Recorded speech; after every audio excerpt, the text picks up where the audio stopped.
Welcome to Story Time for the month of December. I'm Miss Tammy from the Waniwak Public Library. Did you have a good Thanksgiving and eat lots of yummy food?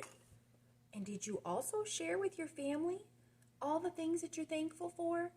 I hope so. I hope you were able to enjoy both. Maybe you even chatted with your family on a computer since you weren't able to see them in person. I know it kind of feels a little weird this year, but I still hope you had a wonderful Thanksgiving.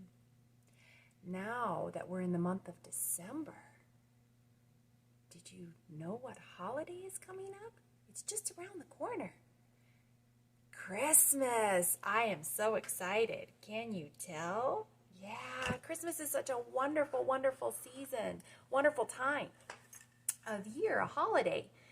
I don't think I know a single person who isn't excited about this time of year. I bet you get to decorate a Christmas tree maybe. Maybe you get to bake wonderful, yummy cookies or special treats and even open up presents. Now that's really exciting, isn't it? It sure is. It all sounds like a whole lot of fun. Today I'm going to read 2 stories that are about Christmas. I hope you enjoy them. Are you ready to turn your ears on and listen? Okay, here we go. Our first book is Bear Stays Up for Christmas by Karma Wilson and published by Margaret McElderry Books. Let's see about Bear. Oh, it looks like he's sleeping so nice and snuggly. The day before Christmas, snuggled on his floor, Bear sleeps soundly with a great big snore. Oh, he's snoring. "Dear Bear, get up," Mouse shouts in his ear. "We won't let you sleep through Christmas this year." His friends are all there, gathered in his lair, and the bear wakes up, opens his eyes. He stands with a stretch and a great big sigh. "I hope I can make it. I do want to try." "Don't worry," squeaks Mouse. Hare says, "It's all right. We'll keep you busy all day and all night." He tries to lie down, but his friends all frown. So the bear stays up. Oh, he's so tired. Poor guy. "Come on," says Badger, "time to follow me. In Pine Grove Glen, there's a fine Christmas tree." So they stomp through the woods and they tromp down the track. They hoist up the tree onto Bear's big back. Oh, perfect for him to carry. He plods very slow as they trudge through the snow. But the bear stays up, still awake, hanging on. Back at the cave, Gopher brews mint tea and Mole pops corn to string upon the tree. Raven and Wren bake a fresh fruit cake. The friends do their best to keep Bear awake. His shoulders start to stoop and his eyelids droop, but the bear stays awake. They hang up their stockings by warm firelight and hum Christmas songs like "Oh Holy Night." They cuddle and sing as they wait for the sun. But soon all the voices fade to just one. A bright star glows while his good friends doze. But the bear stays up. Look, everybody else fell asleep, but Bear is still awake. Good for Bear. Bear giggles and grins. He works and he raps. He bustles and bakes while everyone naps. He piles up presents under the tree, but who's at the doorway? Bear doesn't see. He toils all night until the sun rises, making his friends their Christmas surprises. Just before dawn, he lets out a yawn, but he still stays up. Oh, he's working so hard on their presents. When Christmas arrives, so lovely and white, Bear's friends awake to a glorious sight. Presents and goodies are piled up tall. I stayed up, says Bear, just to share with you all. Oh, look at that. Just beautiful. They're so excited, too. As his friends shout with glee, Bear lies by the tree, but he still stays up. Oh, look, they're opening up all their presents, and they're so very happy. Wren flies to the stockings and tweets out a cheer. Besides our Bear's presents, Santa was here. When all gifts are opened, there's one last surprise. Badger shows Bear a quilt, just his size. Oh, I love it, love it. Bear snuggles up tight and mutters, "Good night." Then Bear falls asleep. His friends tidy up and slip from the lair. They whisper, "Sweet dreams. Merry Christmas, dear Bear." Oh, that book was so cute. Poor Bear was so tired. He's supposed to be hibernating and sleeping for winter. His friends didn't want him to miss Christmas, though. And they try to keep him awake, don't they? And in the end, Bear's friends all fall asleep, and Bear stayed awake making presents for his friends. I loved that part. Bear has such a giving heart. Did you remember that all of Bear's friends give him a present too? Do you remember what that present was? Look back and see. Can you see it there? It was that snuggly quilt. I think that was really thoughtful of them to give him a warm, cozy quilt, perfect for him to drift off to sleep for his long winter nap. It looks like Bear and his friends all had a wonderful Christmas. Our second book is Merry Christmas, Merry Christmas by Laurie Friedman and published by Carol Rhoda Books. Do you see that? Merry Christmas, Merry Christmas. What? Spelled differently, like a name. Christmas was a very merry time for the Christmas family. Their name is Christmas. Well, for most of the family. Ma and Pa loved Christmas. Brother Chris and baby Holly loved Christmas. Even their dog Rudy was especially happy at holiday time.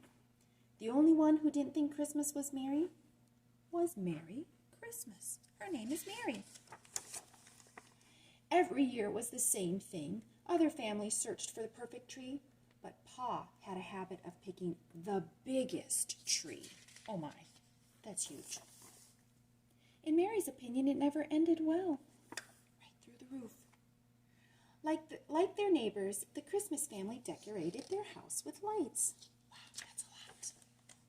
Mary just wished it didn't leave everyone else in the dark. Oh no, look it. All their lights must use all that electricity, and only their house is lit up.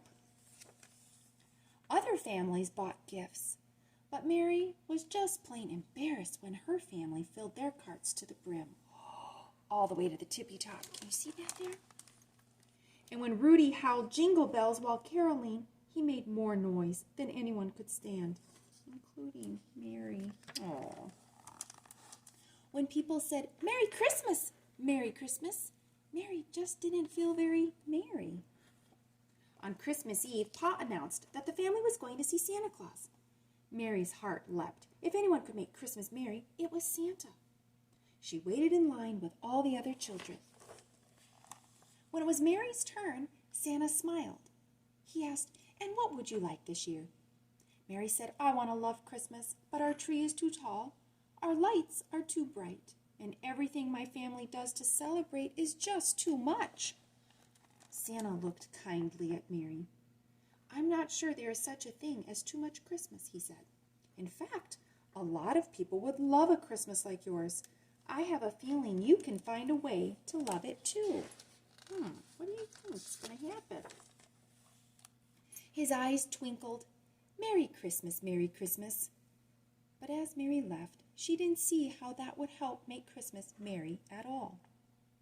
That night, the Christmas family hung their stockings over the fireplace, set out snacks for Santa, and got ready for bed. Everyone was in a festive mood. Well, everyone. Almost. Not Mary. Mary couldn't sleep. She tossed and turned as she thought about what Santa had said. Was there no such thing as too much Christmas? Would other people like a celebration like her family's? She considered the questions from every angle. Look at her. She's considering it all while she's doing that. Just as the light of Christmas morning peeked through her window, Mary knew the answer. When her family awoke, ready to celebrate their favorite day of the year, Mary stopped them. We don't need loads of lights, a tree taller than our house, or piles of presents to have a Merry Christmas, she said. It's too much for one family. But I love all the lights, said Ma, and I love our big tree, said Pa. Isn't Christmas about more than that? Asked Mary. More, Chris asked. Rudy barked in confusion. They huddled around Mary as she explained what she had in mind. Slowly, Pa smiled. Ma nodded. Chris offered Mary a crumb-covered thumbs up.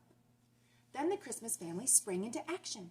They unstrung lights and took down the tree. They packed up presents and crated their cookies, and off they went into the Christmas van. As they drove through town, Rudy howled along to Jingle Bells until every person in every house came outside to see what all the commotion was about. Mary shouted, "It's a Christmas party!" Whoa, this looks like fun. Everyone followed the Christmas family to the park.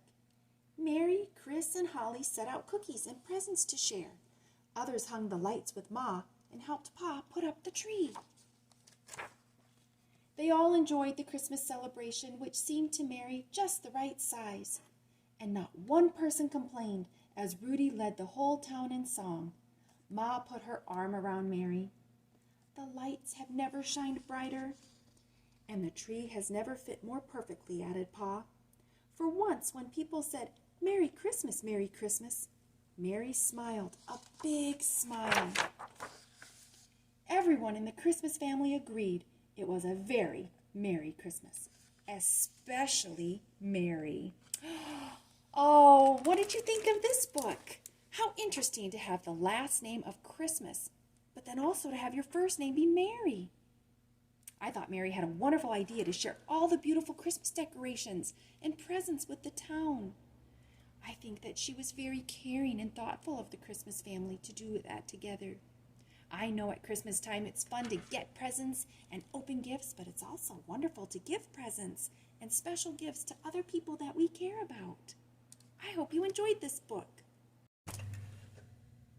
I hope you all have a wonderful Christmas and get to enjoy all the things that the holidays have in store. I would love to see you stop in at the library and see all of our pretty decorations that we have up.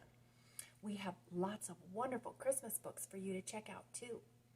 Also, we have a little game that we play at the library. It's called Elf on the Shelf. Have you heard about that? Yeah, it's kind of a fun game. This little mischievous elf, you might see him right over there. Do you see him? Here he is. This little elf, look at him. He looks like he's up to no good. I think so too. Well, he's going to be hiding in our library. And if you come in and you spot him, just go up to the desk and tell one of the ladies there where you saw him. But make sure you whisper, because it's a secret. We don't want everybody to know. Then you get a wonderful treat that we have in store for you. So I hope that you get to come to the library soon and pick out a great book about Christmas and even spot our naughty little elf. I hope that you have a wonderful Christmas and a wonderful holiday. I hope to see you soon. Bye and Merry Christmas.